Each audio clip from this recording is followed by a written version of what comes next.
We're out here in nature. What is this on a kayak down there? Dude, that's bold. You want to talk about bold? So I watched this. That's what I saw. You see him coming right now? Oh yeah. Oh, that's a paddleboard. Dude, that's even crazier. He's looking a little sketchy too. Dude, a paddleboard on there? Like, that's stupid. Like, I'm sorry. That's just dumb. That's stupid. Because you go through the rapids on that, fuck, you're done. Well, McConnell's Mill is literally known. Oh, there's a kayak. Yeah, there's all kinds of people, but McConnell's Mill is literally known, like, every year at least, like, 3 people die. Yeah. Because of the rapids, or, like, they go trying to climb up that and, like, slip and fall. Yeah. You know? But you gotta be careful out here. You really do. You do. What is this, episode 30? Episode 29, I believe. 29? We've started season 2 with... Who did we start it with? I think it was Ian, wasn't it? Or no, we did one with me, you, and Joe. Oh yeah, that's right. So that was the start. This is like officially season 2, episode 29. Just me and Alex today. Out in nature. Figured we'd change it up a little bit. We really are. So we're out at McConnell's Mills in western Pennsylvania. Just kind of soaking it all in. It's beautiful, dude. You come out here quite often though, Josh, don't you? I usually try to, I feel like I probably come out here not quite once a month right now, but usually probably once every 2 months. It depends on what I'm doing, like the time of year, but I feel like I do end up making it out here a decent bit. Either to take photos, sometimes like as a creative trip with me and a friend, or just me solo sometimes. Or sometimes we'll just come out and got nothing better to do. Although this fall I was out here a couple times, not to this spot, but to, there's like an overlook somewhere. Forget what it was called. Up around here?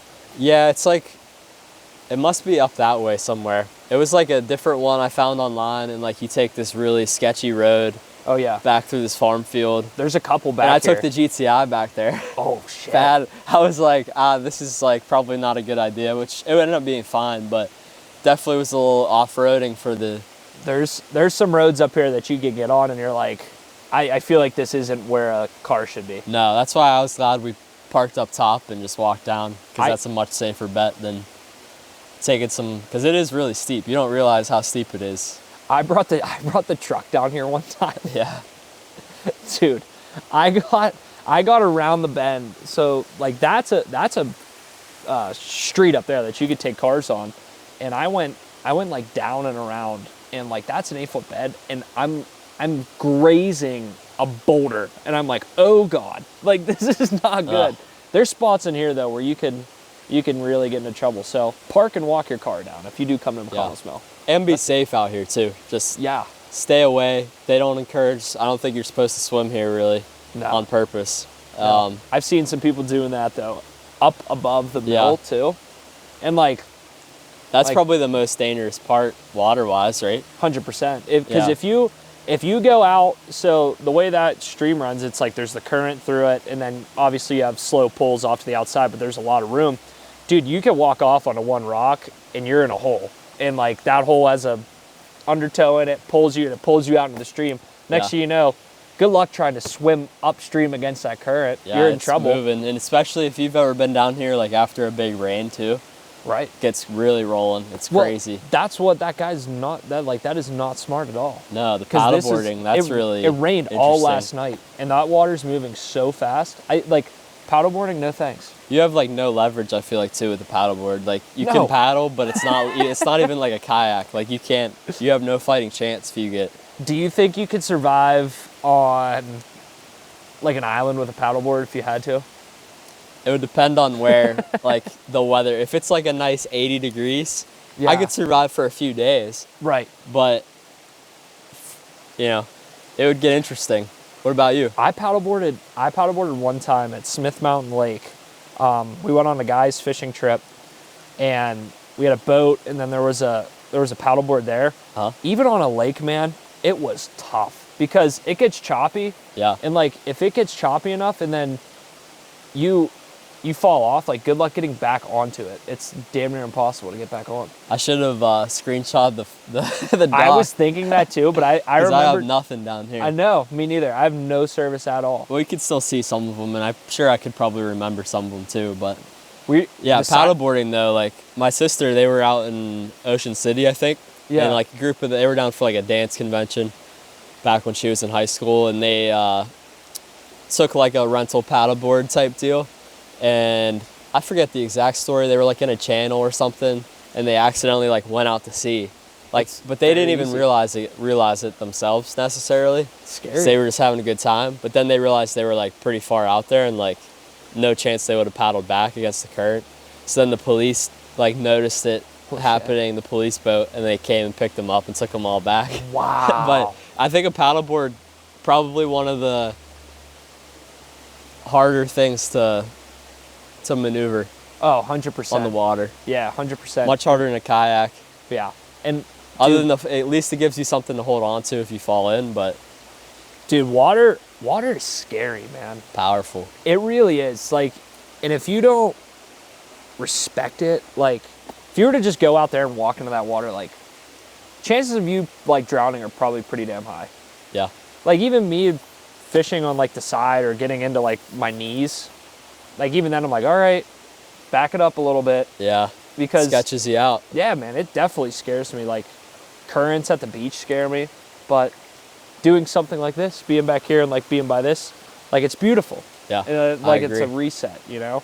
Yeah, getting in touch with nature's been like, because you don't realize it till you go do it. You go out and just like hearing the sounds of the water or being by the water or just seeing like the calmness in the trees, like it's really good for you.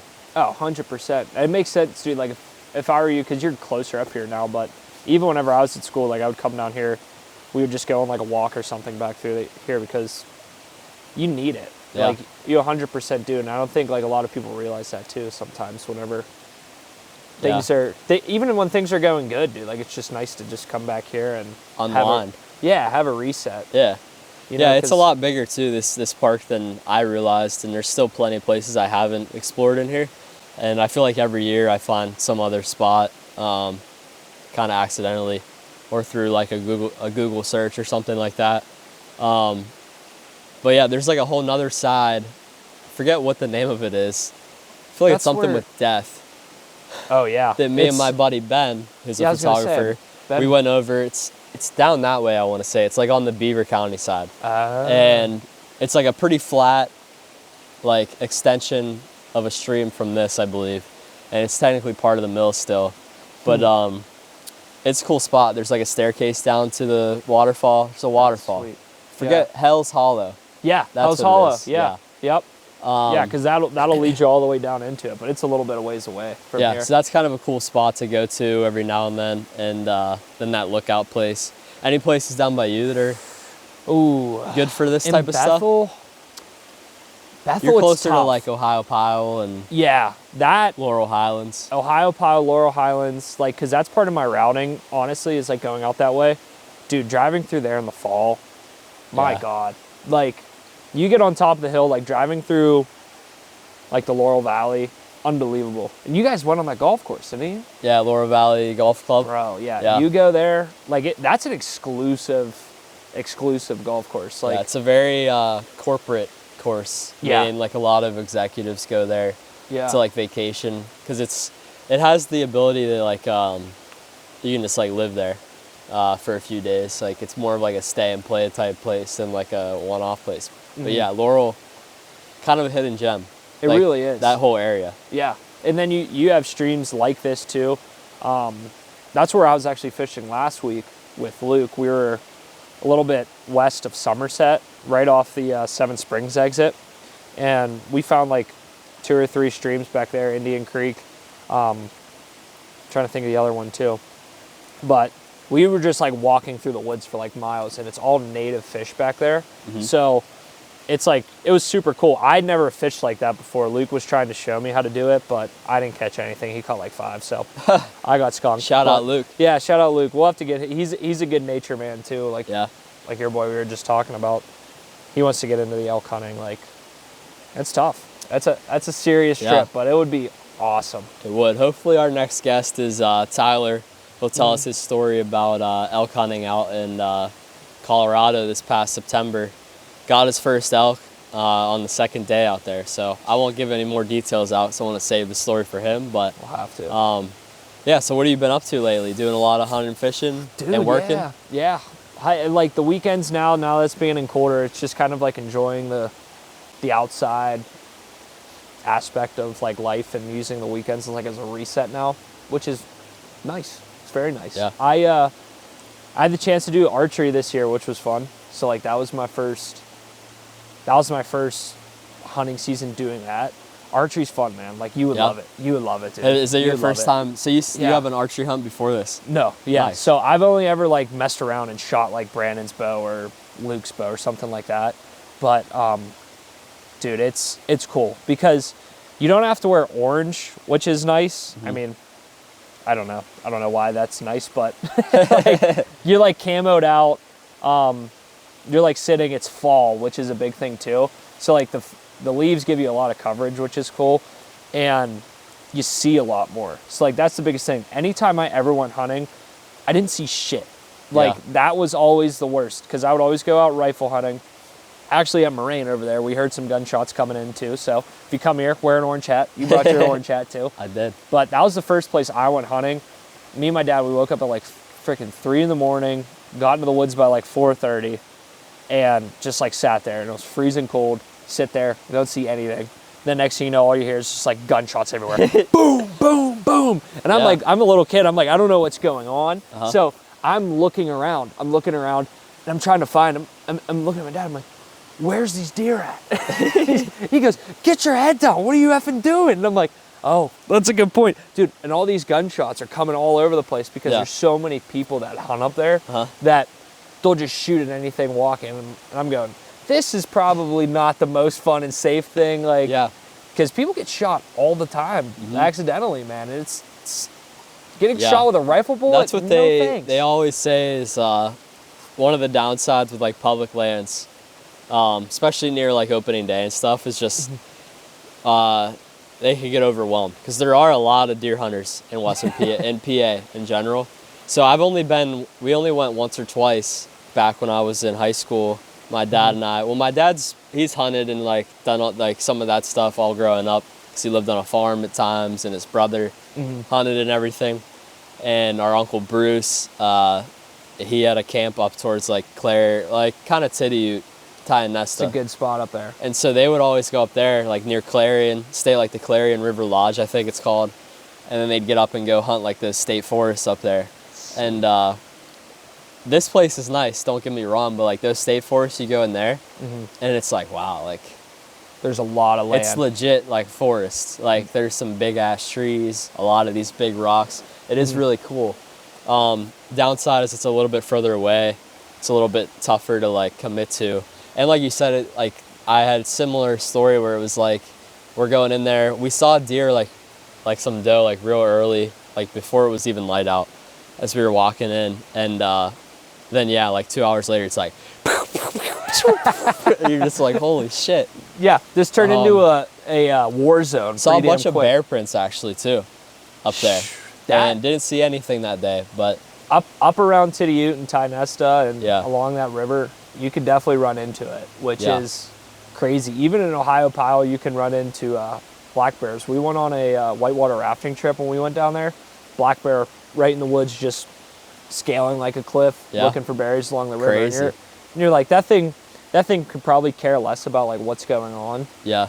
But if it's close to you, dude, you're like, what? Yeah. No thanks. Bears are terrifying. Yeah, bears are big.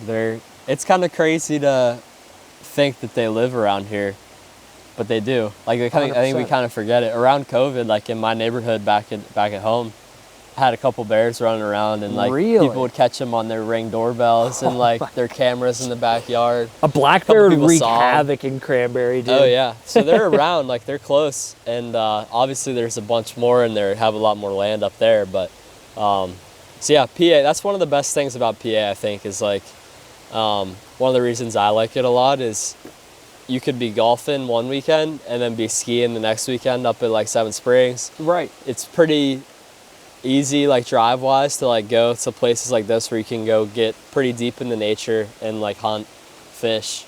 There is a lot of like things to do. And like, I know some people don't love like the seasons and like the winters and all that stuff around here, but I've honestly grown to love it. And, I like Western PA, so. You have to, dude. And like that was my thought too. It's everybody always asks you, oh, don't you want to move and get out of Pittsburgh?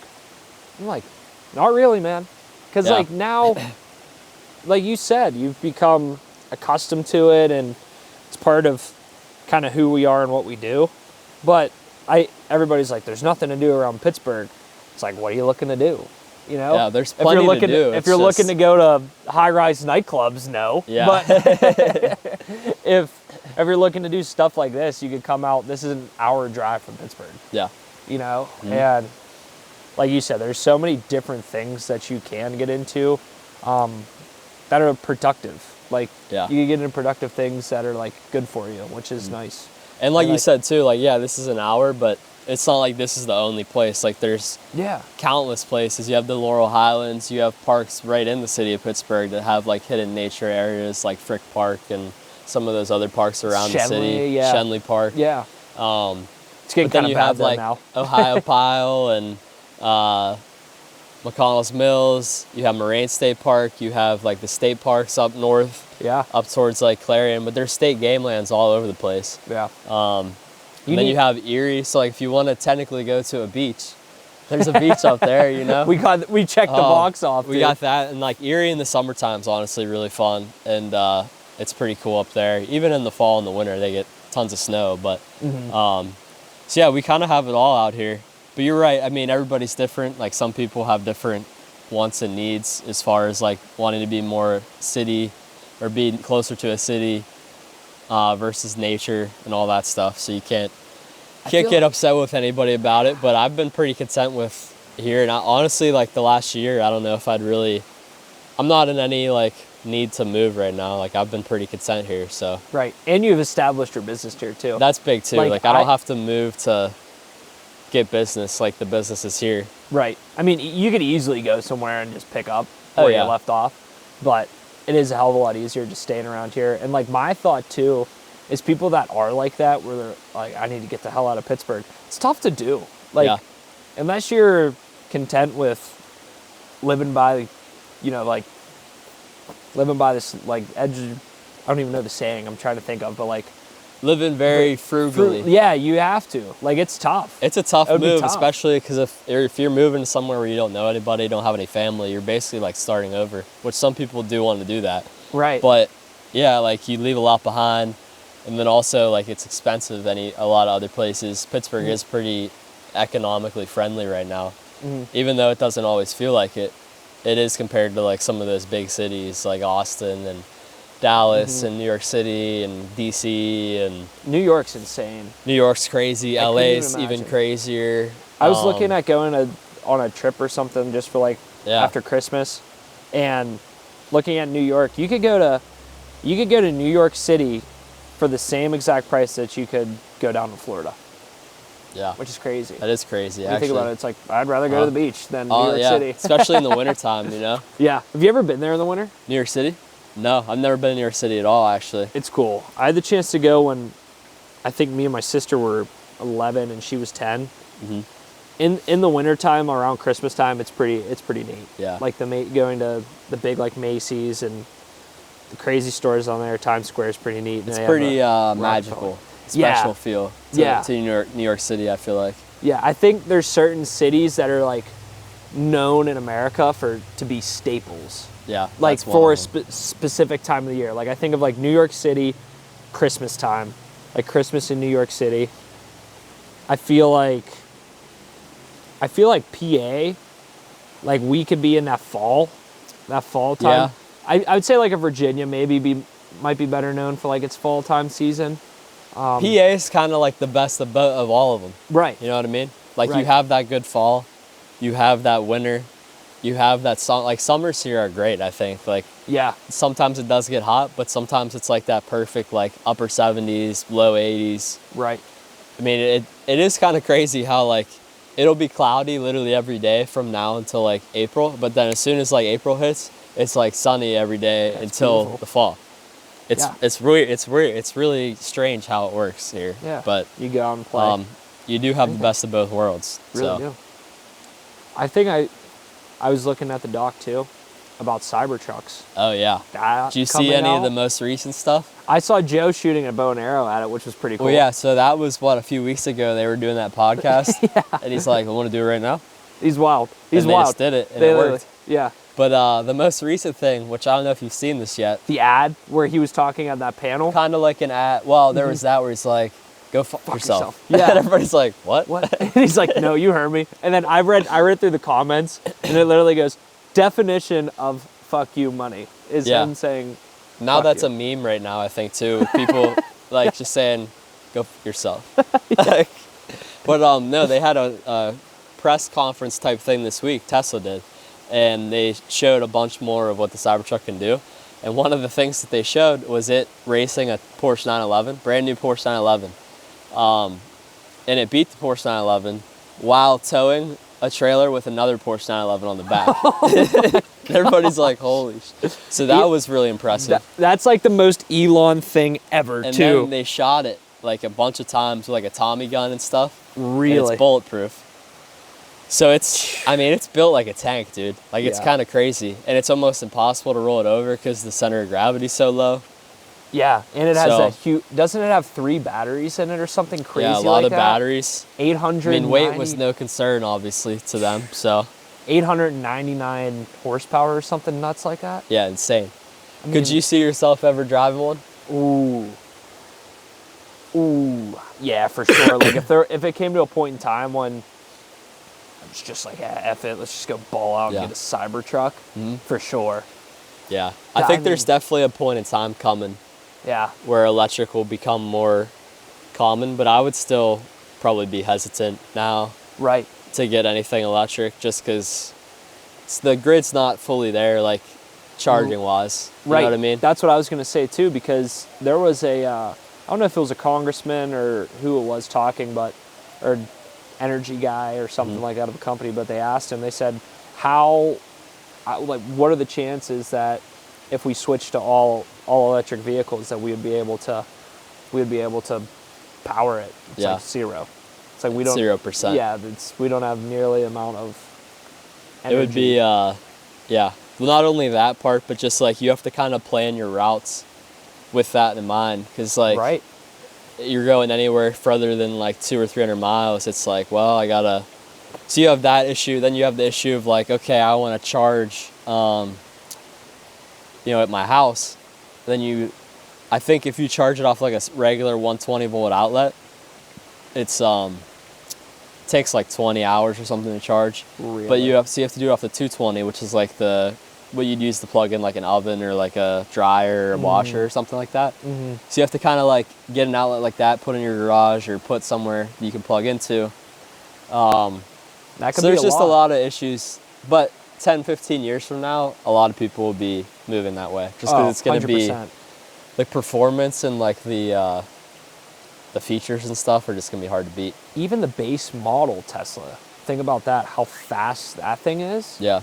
And I mean, their interiors are but for what you're getting out of that car, for what you're paying, it's pretty hard to say no to it. If you're in a city, and you can access charging stations, or you can have a charging station in your house.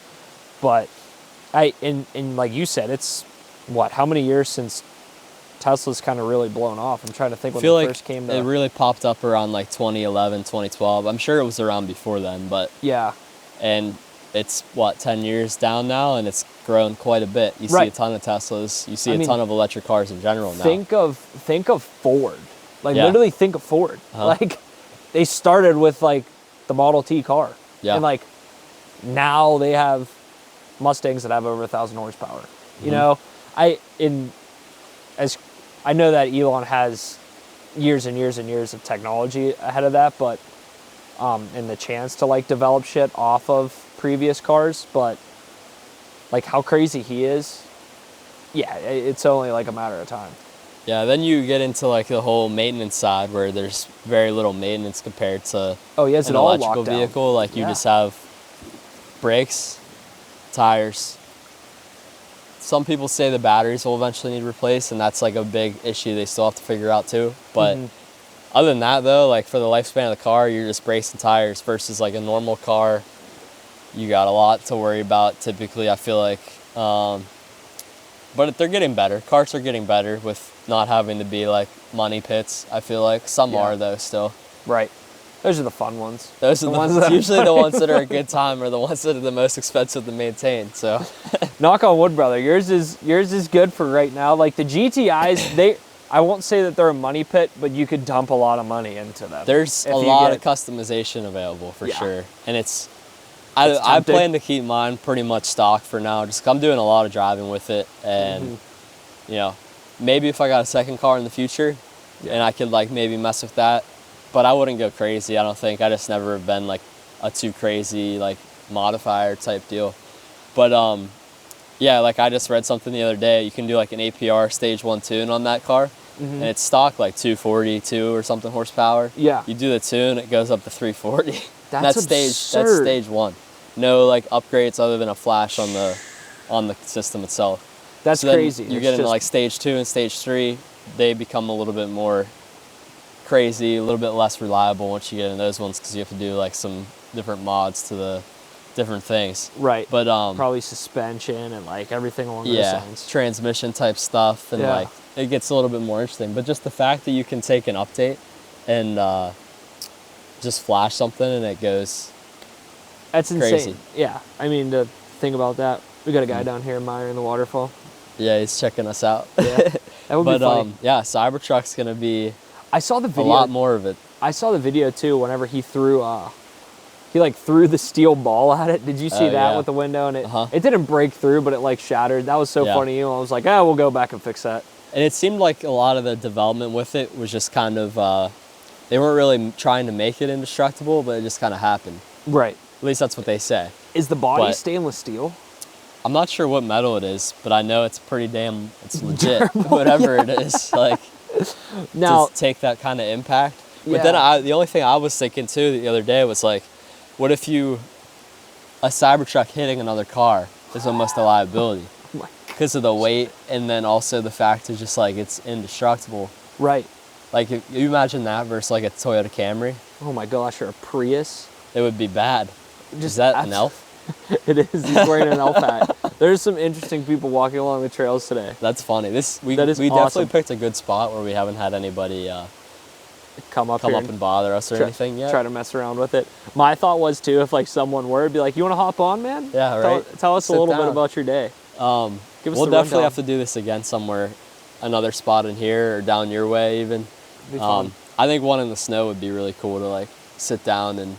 In the snow would be wild. Even if it was like a light snow coming down or no snow and it was just fresh snow behind you. Because you know how quiet it gets with snow. Deadly silent. It'd be different. We could do one with like a fire around too. Oh yeah. Like that would be incredible vibe there. We haven't. What was the last fire one we did? Was that one you and Brandon? So we started doing the outdoor stuff this spring. We did one with Alex and your buddy. Yeah. Up at your house. So I think we did like 2 or 3 fire ones up there. Maybe we only did 1 fire one.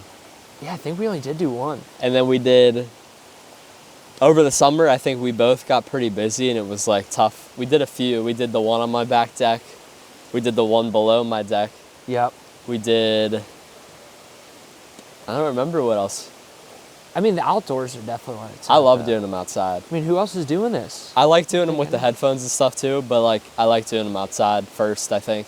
Right. And that setup would be a little much, I feel like, out here today, just because there's not much. We'd have to pull have to pull a generator all the way at the end of the hill. We'd get fined for that for sure. They'd be like, you got to get a permit to do a movie production back here. But we use the headphones and like the full setup when we can, if we're in like someone's backyard or whatever. Right. It's nice. The headphones give you a little bit of a, I don't know, it just feels crisp. It feels crisp and you can like really hear what you're saying, what other people are saying. But it's nice to like soak in the nature too though. Yeah, whenever you don't have the headphones on and you can just hear absolutely everything. Yeah. You know, they filmed that Pale Blue Eyes down here too. I forgot Right about there, that. huh? The movie with Christian Bale. Yeah. Whenever That's he's pretty like, cool. If you haven't checked out Pale Blue Eye, it's on Netflix, I believe. They filmed it all basically in Western PA, a bunch of different spots. One of them was here. One of them was the school we went to. that was pretty interesting when they were recording it down there. The amount of work they did overnight was absurd. I Slapped think together everybody was lights. surprised like how in depth it was.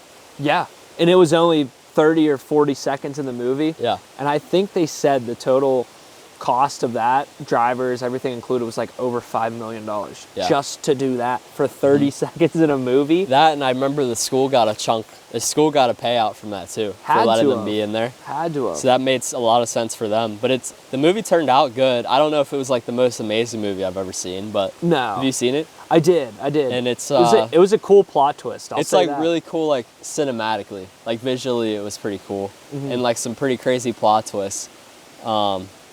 So yeah, check that out for sure if you haven't. You think like you could ever see yourself getting into like that one day? So like movie type stuff. Yeah. So funny enough that you said that. Like, I think I'd like to start going more that direction in the future, where it's more like slower pace, really hone in on the details type stuff. It's not going to be an overnight thing, but I think over time, just 'cause like right now what I do, a lot of it's like social first, like fast. Right. So you don't really control the lighting, you don't really control the sound around you. It's kind of like one take, if we got it type deal. So I think doing some more like cinematic type stuff would be pretty cool. And I know that's what my buddy Joe, like he kind of wants to go that route too. And there's a market for it for sure, but yeah. What would you say is like the avenue for that though? Because I'm thinking in my head, and I feel like it's so tough. Like, well, there's definitely like, do you have to pinpoint film production? There's like the whole movie side of it, like TV production side, which is like very established, very big, and a lot of the names and companies are like there, you know, 'cause they've been there for a while since basically this type of filmmaking started occurring. Then you have like the smaller stuff, which is kind of and started to happen. Like, is that dude that works at Westminster? It might be. It might be. Oh, looks like him, doesn't it? No, that's 1,000,000%. He's the language teacher. Yeah, I forget his name. Postma? Yes, dude, that's it. That's funny. I mean, no one has a beard. No, that's why I saw the beard. I was like, huh. But so then you have like the YouTube side. You have the YouTube side, which is like, there's been more like lower budget, like cinematic stuff. So I think what I would like to do is like continue doing what I'm doing, but bring like a really high-end luxury version of it. So like, we're not gonna come in and just do like stuff that anybody could do, but like really work up to being like a niche product that's like really good. Or just a really good product. Yeah, you hone in on the long form. I think one of the biggest things for it is like people just finding like the right clients for it is probably the hardest, because there's so many that want their hand in everything and like want to have control. The best clients are the ones that are just like, all right, have at it. Yeah. Like full freedom, full flexibility to make stuff. So that's a lot of what I've been doing is more like, hey, we want to do a video like this. And we want to feature this part, and like this is how we want to do it. And then I just come in and do it. I want to be moving towards where like we come up with the idea and we implement the whole idea. Right. So then we can control like all the variables along the way. Like the business, you know the business. Yeah. You have an idea. You can take the business here with your video. Exactly. Like that is ideally, I think. And we were talking a little bit about that with like Ian last time too. I mean, I feel like you've started to do that too with Ryan, the long form videos. And I definitely think that's the way things are going too, because I think about what I watch on YouTube, and if I watch something on YouTube now, it is generally a long form YouTube video, like an hour-long YouTube video, because I'll watch, I say it all the time, but I watch that Kill Tony show. Oh yeah. Dude, I love it. It's 2.5 hours. The production quality is unreal. I mean, it's like a live comedy show, which is cool, but that keeps my attention for legitimately 2 hours. Like if I Yeah. want to, like late at night, I'll boom, flick it on. Dude, you could easily like documentaries on YouTube, because there's so many, like you said, the established people, I think kind of ruined the like creative side of the story with Yeah. documentaries. Like if you look at a YouTube documentary, I mean, Netflix has its ones, but Yeah. you could get into like some really sweet long form videos on YouTube. Yeah, that aren't YouTube's checked, you know? unbelievable. I've been watching The Crown lately. I don't know if I've told you that, but I've loved watching that show just because I've learned a lot on the way. Like it taught me a lot about like how that whole family was, and like how the history of like the UK that I didn't really take too much time to learn about during school and stuff. It is absurd. It's pretty wild. So that's like one reason, but then the way that it was filmed and like how like cinematic it is, I love it's awesome. It's incredible. So highly recommend if you haven't watched that. I got to it's pretty check it out wild. because I've heard it's It gets really a little good. sad towards the end just because it gets Princess it Diana. basically ends with like Princess Diana in that wreck, and like how it could have been. Well, it doesn't talk about how it could have been avoided, but you are imagining how it could have been avoided because of stuff that happens. And Did it everything. get pretty conspiratorial? Not yet. No? I think there might be a little bit here towards the end, but overall it's been pretty damn spot on, like factually, like with what happened. And but it just talks about how like she didn't really want to go to Paris. This guy's dad, Dodie's dad, was like really pressuring him to like propose to her, and he wasn't really ready. She wasn't looking for a marriage either. So like he kind of took her to Paris, even though she was trying to go back to London that day before, and then everything went south that night because like the dad was paying the photographers to get pictures of them because he really wanted to become close with the royal family basically. And so he like was sending photographers himself to like go get pictures, and then they realized, I guess these magazines and newspapers were paying like $200K to get like one photo from these photographers. Of them together. Yes. So this guy sold a picture of them on a yacht kissing for like $200K to one network, and then he sold it to other networks for like $200 each. So like people were realizing, holy shit, I can make like $1 million overnight. So then like the paparazzi was crazy. They went to Paris, the paparazzi was all over them there, and was one of the reasons that they were speeding and like crashed. The other reason was the guy was drunk, the driver, the bodyguard, because they get into like she never used like the royal protection officers because she was worried that she had paranoia that they were like watching her, and the royal family was like listening, so she kind of got rid of them. Because she always wanted to distance herself from them, Yes. right? Okay. And they kind of wanted her to distance herself from them because Right. she was taking up so much attention. Like, it gets wild, but I highly recommend it. And yeah, it was an easily avoidable thing, and it kind of it's since you know it's coming and you're watching, you're like, holy shit, like this is it. This is how this got to this point. This is how like they'll do like little teasers along the way. We're like, oh, that's the bridge in the background that they hit like 2 days later, like stuff like that. So really interesting, and it makes me really want to go to like the UK and like explore all of that, and like the Scottish Highlands and stuff like that. I would love to go to like the Highlands or like Ireland on like the side where it's like the ocean's coming in and you're just in grass on a cliff. Yeah. Oh my gosh, dude. I think that stuff doesn't seem real. So unreal. And then like they have that whole palace, Balmoral Palace, that she would go to, or Balmoral Castle.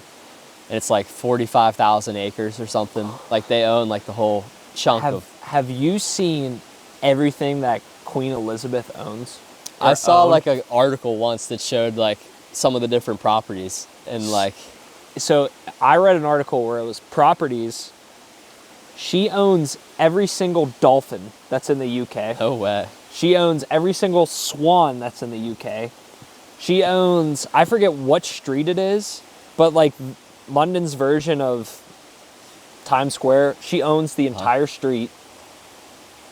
She owned it was a diamond encrusted crown that had like 12,000 jewels in it. Jeez. Which is like the blood diamonds, like back in the day that they went and found. And they said that its value was deemed priceless by every single like auctioneer and person that looked at it. because they've never seen anything have so many diamonds and gold in it. It's really interesting to see like the whole history behind that and how it's still present now. And so I really like watching too. Like with the future heir to the throne. Is that so? Explain that to me, dude, because I see so I'm a big Suits guy. Meghan Markle's from Suits, right? Mm-hmm. Season 8, and that's whenever she got into all this stuff with him, and she dipped away from Suits, and now the show, I'm like, what the hell? She lost him and the other guy. So, long story short, but I saw in the news, I know that they distanced themselves from the family.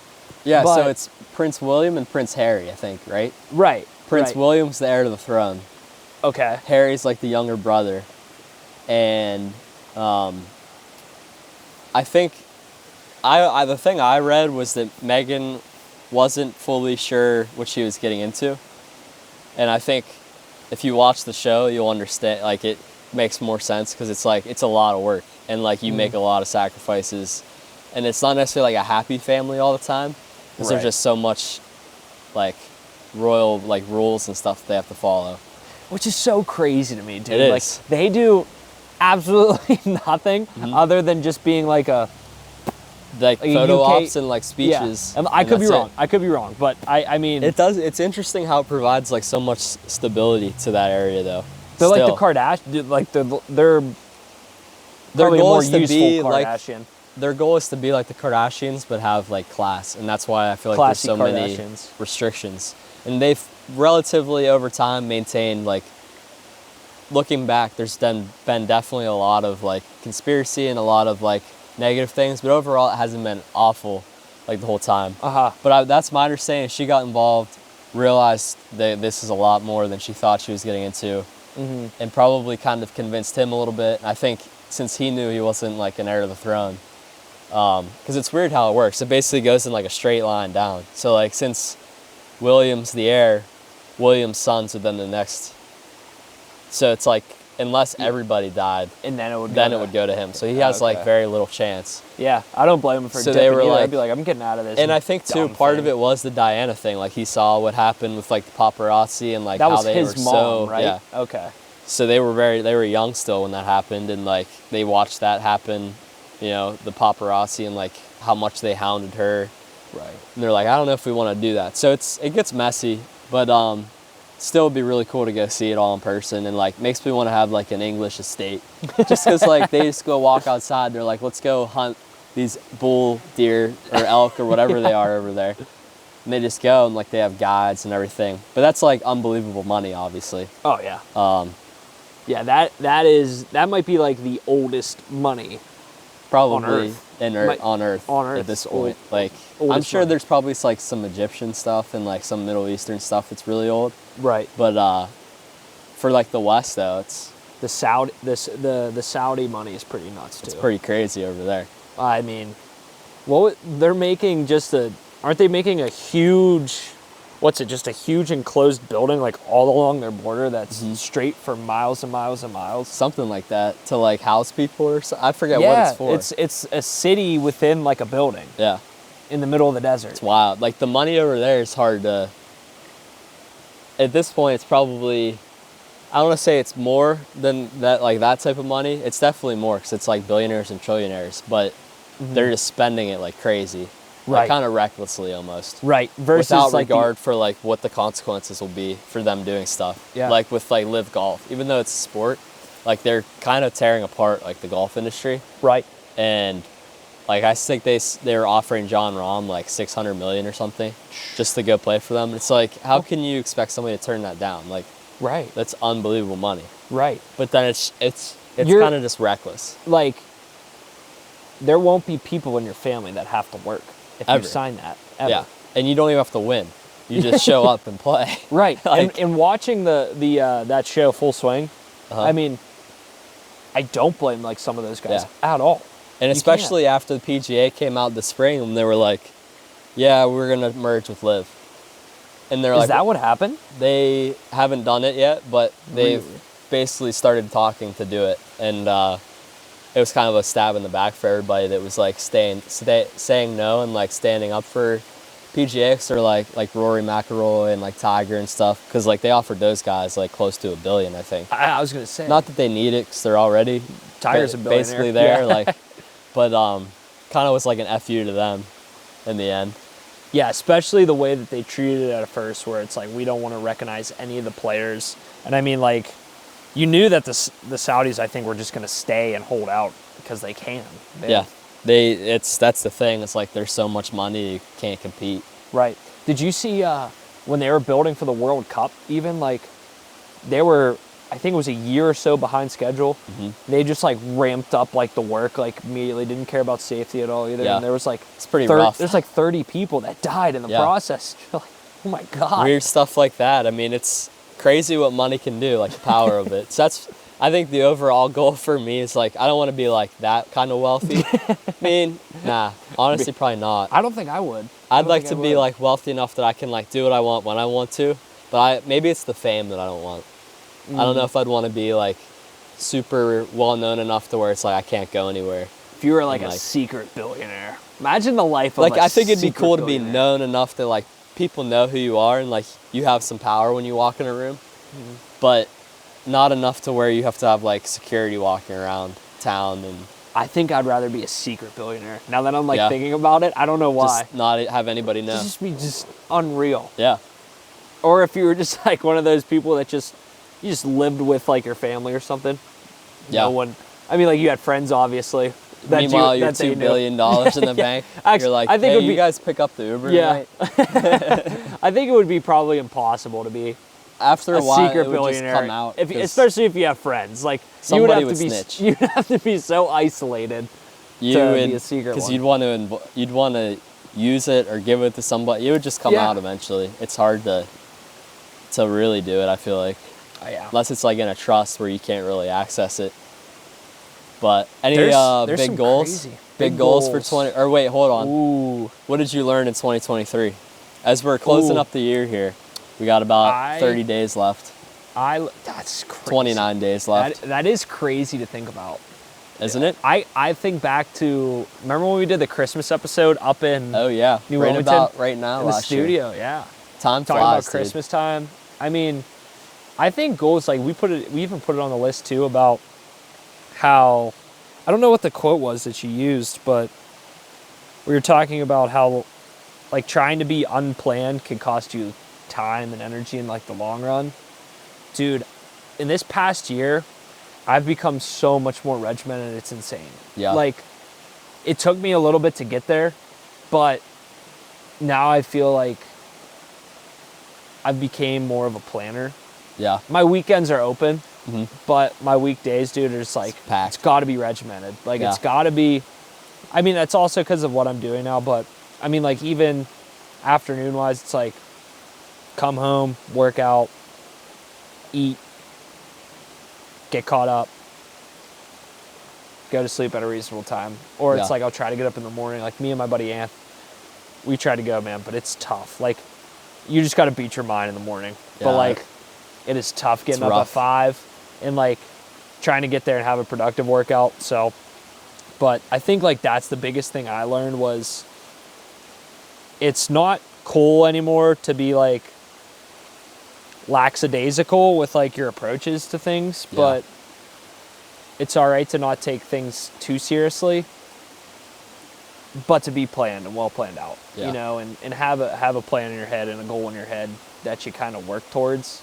I mean, like, I feel like I always had one, but it was never structured, like, with, like, mini goals in the meantime, you know what I mean?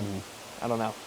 Yeah, that makes a lot of sense. I think that's something I have to learn here in the next couple, like, next year really, is to have more of a blocked off schedule, or, like, schedule blocks, basically. Because what I found is I've been guilty of a lot this fall is there may be a lot to do, but instead of, like, okay, 10 to 12, I'm going to work on this video, and, like, having those 2 hours of intense work or even an hour of intense work, I get guilty of, like, working a little bit, checking Twitter, working a little bit, checking Instagram.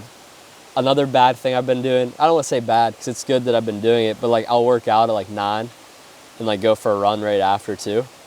And it's good. It's good to do, but that timing works for me because like I'm up and like I'm ready to go and I'm not tired or anything.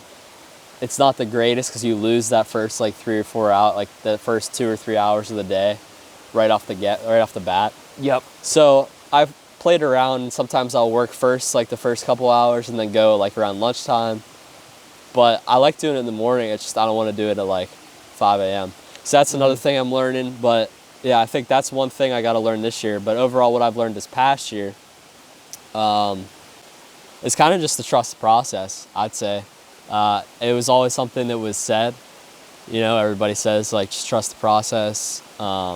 Everything works out in the end. And you're just like kind of like hesitant, I feel like, early on in the process. Mm-hmm.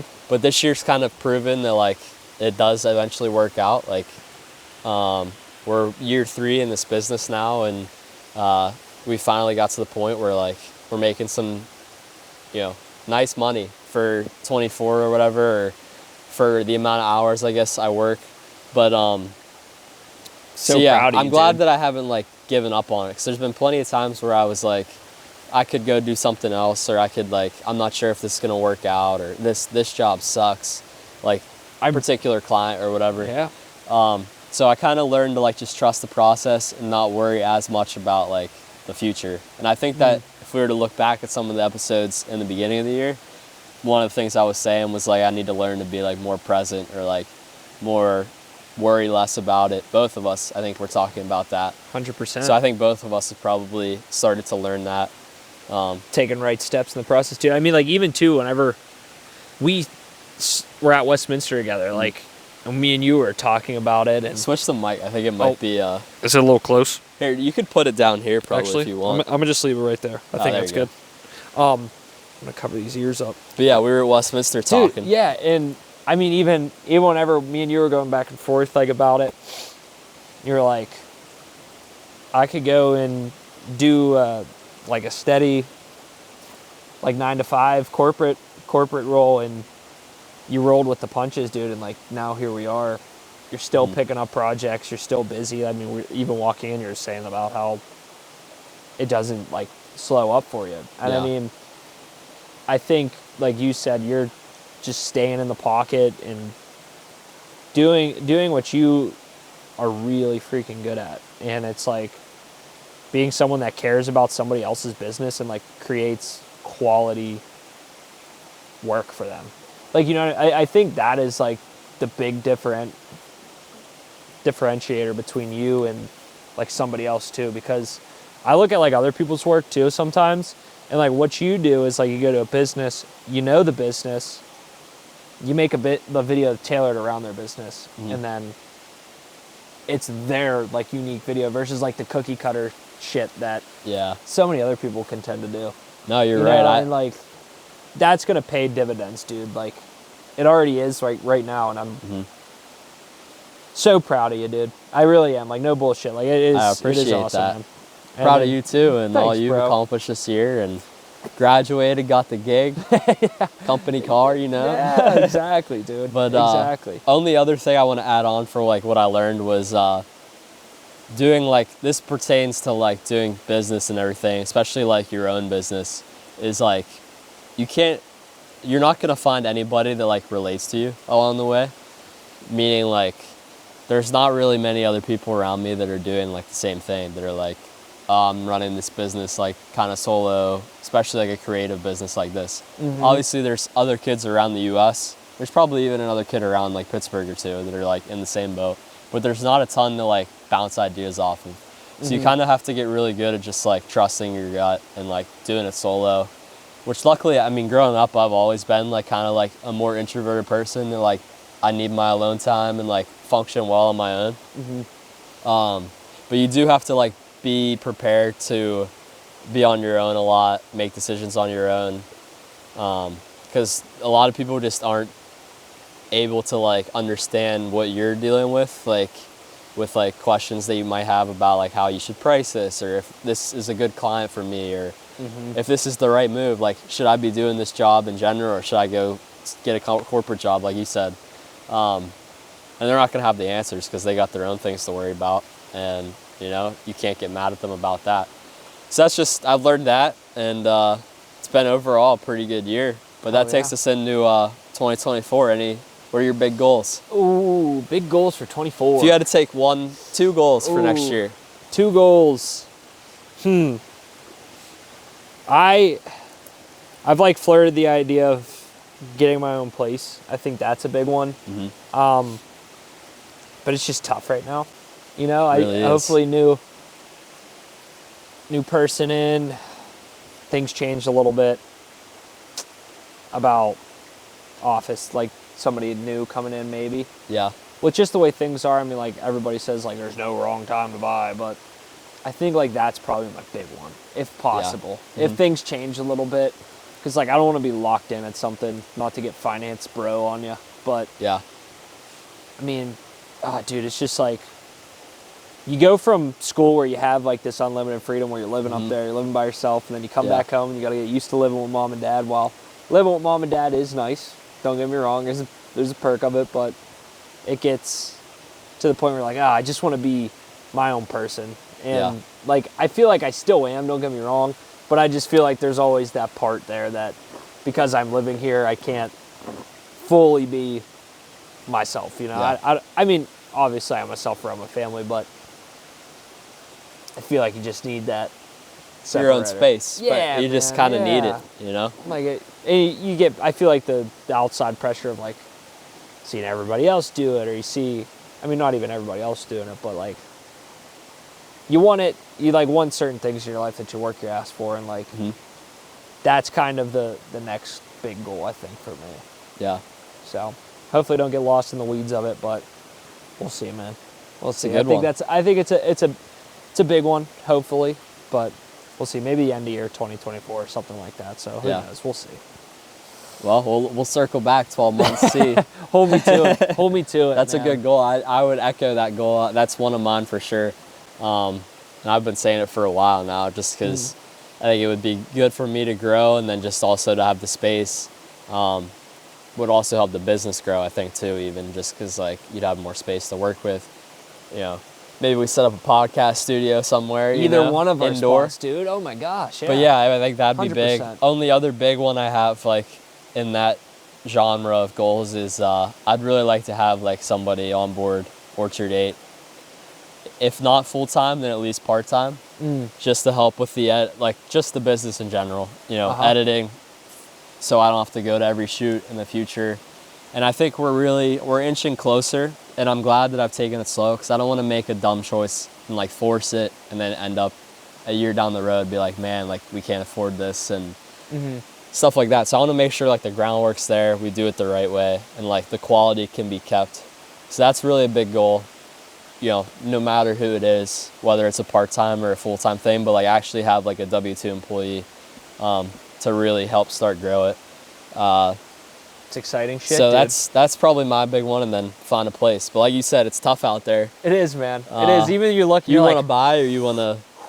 I would ideally. Ideally, me too. Yeah. And that's what my buddy Tyler, the elk hunter, he bought that place down by you in South Park, and nice little house to start off with, him and his girlfriend, and like they have a little backyard in the back. They built him and his dad especially, they built their house that we would go to growing up and stuff. He's an engineer, both of them are, so like they can like build helps. stuff, you know? That helps. But like that they helps. built like a sweet, they built the fence, they built the back porch with like a fire pit and everything. That's sweet. That's all I want. Nice dude. setup though, and they got in like about a year and a half ago. And not a terrible area, you know, he works down that way, I think, and his girlfriend's still finishing up school, so like it works out for them. But they're out there, and I think it's starting to get a little bit better. It's just still rough. You gotta find the diamond in the rough, dude. Yeah, because you have to build up that down payment. You got to build up, you know, a little emergency fund. Yeah. There's so much to think about. The Petrus Dave Ramsey way. Yes. Literally. Yes. Literally, dude. Like he was a big one too. I would ask him like just like the most off the wall questions, because he is wicked smart with it. Like, it's nice to be smart with it, but like I also want to live like a life where I'm not strapped all the time or worried about that, you know. But like it's hard to do if you want to do. You want to have fun, but not be like have to be frugal all the time. That's the goal. I feel like. But he was big on like preaching the don't buy the car, don't get the apartment, pay off your loans and all that stuff. And I did listen to some of it, like paying off loans or whatever. And I think both of us did pretty well with like not doing stupid choices.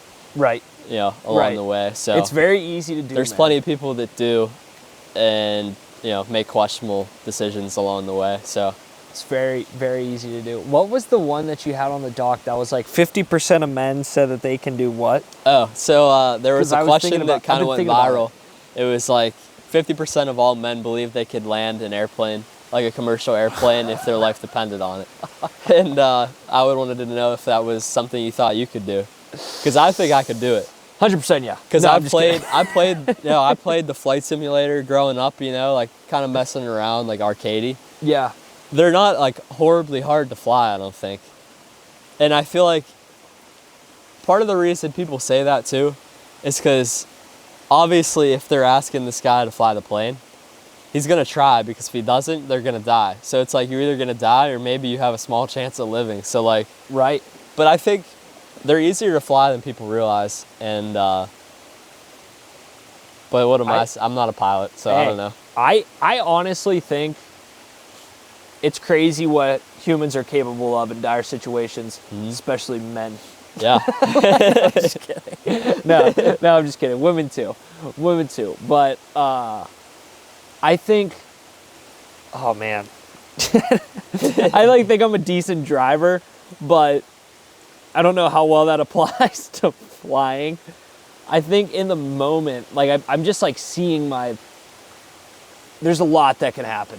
All right. Oh yeah. So like, if there was an open field, if I had a tight air, like a tight runway or a tight place that I would have to land it, I don't know. Yeah. I don't know. If I had a big open like cornfield or something, I think I could inch my way down. I think I can inch my way down, pull it up right as I'm like trying to land. Don't nose bomb it. I don't know. It's tough. I think a lot of people would be able to, because if you have air traffic control, what kind of plane is just the big question. A twin engine like jet that you're flying like from here to New York City type deal. So like you're around airports. There's airports around. So how many passengers? Air traffic control can talk you in. They can give you the rundown, like, okay, that's what you do. Because a lot of these planes, they fly on autopilot the majority of the time. Right. So like it can get you lined up to the runway on its own pretty much. You're just there to like guide it, make sure you make it. If it's a jet, man, that's a tougher one, I think. Because all you got to do is you just got to gently hit the ground. You can't hit it hard, otherwise it explodes. Right, or you're spinning, you know. But like if you hit the ground lightly, especially if you have the wheels down. That's a tricky part too. You got to figure out how to get the wheels down. I think landing a single prop is a hell of a lot easier than landing a jet. Am I wrong in thinking that? Yeah, definitely. Okay. Those will fly them. I mean, it's literally like driving a car. Yeah. The sketchy parts. I've never flown a plane, obviously, other than like in a simulator, just because I was kind of interested in that growing up, and like it tied into the drones a little bit too. But they're pretty like it's basically like a steering wheel, like it's crazy. And then you just control the speed with the throttle. So there's not a ton of stuff that you have to do other than you have to keep the speed up so you don't stall and fall out of the sky, because the wings have to be moving at a certain speed and the angle can't be too extreme. So there's little things like that you got to consider. But your plane knowledge is pretty well versed, dude. Hey, I appreciate it. Well, funny enough, like one of my regrets I think growing up was that if I wasn't doing photography, I'd be a pilot. So I thought that would always be a cool gig. But a passenger plane though, when you have like 150 people in the back, also depending on it, it would be pretty stressful, I think. If it was like a JetBlue or like an American Airlines, that would be a little nerve-wracking. That one would be another story. Yeah. I think just the sheer size of the plane. The size, and you'd be hearing people out there being like, you better land, you know what you're doing. You better land this effing thing. Yeah, like, we better make it out of here. I wonder if people think we're famous. Maybe. Might be They've the glasses. Been taking a look at us. They're like, you want to wave to him? Little wave. Nice guy. He's probably like, can't believe they're climbing up there. It's like, is that a camera there? Is that a camera in nature? But one other thing I had on there, I forget what it was. Oh, if we could go to once one spot and film an episode next year. Like one travel spot. I like this. What would it be? I like this. Does it have to be realistic? I can think of a realistic one and an unrealistic No, like we have one. unlimited funds. Ooh. Let's do a realistic and All right. unrealistic. I have a realistic one. Yeah. I think Seven Springs would be a cool one. Yeah. Like winter times, Seven Springs cabin. We could make that one work, I think. Yeah. Unrealistic. Ooh. The Golden Gate Bridge. That would be epic. San Fran, like the Golden Gate Bridge. Yeah. Something about it. I was looking to do like that trip to go to San Fran. It's ridiculous, but Yeah. That'd be God, a cool I wanna see spot that to bridge. see and also to do a podcast. Realistic. What does it have to be realistic? Like somewhere local? No. Maybe maybe like easy to get to. Easy to get like, to. easier I to would get to. say like one that crossed my mind randomly was like somewhere in New York City. Like you just post up somewhere, either with the city in the background or like even if we got a hotel in like one of those high-rise hotels, That'd be dope. and like you're in the city, That would be sweet. really cool. That would be your best bet because like doing it in the city itself, I think, like on the streets wouldn't fly because I know they're pretty strict about like that type of stuff. You'd have some Maybe if crazy you went to people like coming up Central you. Park or something, but yeah, it would be interesting for sure. I think we got some fellas We got some approaching company, to the end of the video. probably wanna be about in it. so. But that would be my realistic one. My unrealistic would be to like go to like the Scottish Highlands and just like we're way up there and just like field behind us. That's a really good Crazy. one. The Scottish Highlands. Yeah. Maybe they want to be in the podcast. That'd be crazy. Could ask I them don't know like if they'd 2 make questions. it up here. Be a tough one to get there. See, the only way up here basically is to go like that, right? You would have to zig Yeah. and zag up the rocks. hmm I think they want to be in it. Maybe. Can interview them. That'd be wild. It seems like we are very like secluded though back here. We were, yeah. Nothing Yeah. behind us. Yeah. Nothing in front of us. Hey, maybe he wants to be in it. Yeah. I'm Could gonna ask see. him. Hi there. How's it going? I think that was everything though on the dock. think it You was think of covered. anything else we missed?